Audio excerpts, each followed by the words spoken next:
네, 미 공군의 B-1B 전략 폭격기 2대가 오늘 다시 한반도 상공에 출격했습니다. 이번에는 휴전선 인근까지 올라가서 무력 시위를 벌인 것으로 알려졌습니다. 네, 취재 기자 연결합니다. 강정규 기자.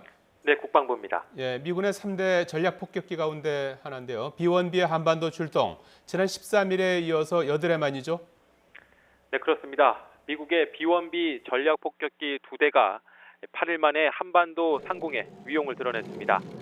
특히 이번엔 괌에서 오산 기지로 바로 오는 최단 경로 대신 휴전선 인근을 우회한 것으로 알려졌습니다. 군사 분계선에서 불과 30km 안팎에 있는 경기도 포천에 주한미군 로드리게스 훈련장 상공을 선회한 것으로 전해졌는데요. B-1B의 비행 동선을 예의주시했을 북한군에도 비상이 걸렸을 것으로 보입니다.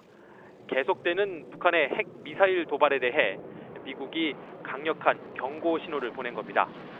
B-1B 2대 가운데 한 대는 작전을 마친 뒤 괌으로 돌아갔지만 나머지 한 대는 오산 기지에 착륙했습니다.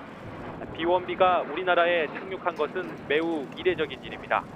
오는 24일부터 이틀간 미 7공군 부대 개방 행사가 예정돼 있기 때문에 며칠 동안 한반도에 머물 것이란 관측도 나옵니다.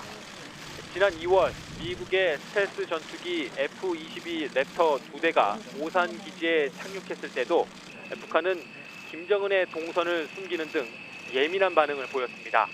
따라서 B-1B가 한반도에 착륙한 며칠간이 북한에 큰 부담이 될 것으로 보입니다. 앞서 지난 13일 B-1B의 한반도 출동은 북한이 5차 핵실험을 감행한 뒤 나흘 만에 이루어졌는데요. 이번엔 어제 북한이 신형 로켓 분출 시험을 한 지 하루 만에 전략 자산을 한반도에 보냈습니다. 저번과 달리 작전이 비공개로 진행되면서 B-2 스텔스 폭격기가 오는 것 아니냐는 관측도 있었습니다. 지난 13일 빈센트 브룩스 주한미군 사령관은 B-1B의 한반도 출동은 한미 동맹에 제공되는 수많은 군사적 선택지 가운데 하나일 뿐이라며 향후 미군의 전략자산 전개가 계속될 것임을 시사했습니다.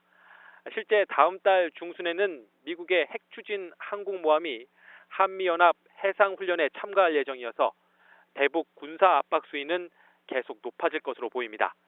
지금까지 국방부에서 YTN 강정규입니다.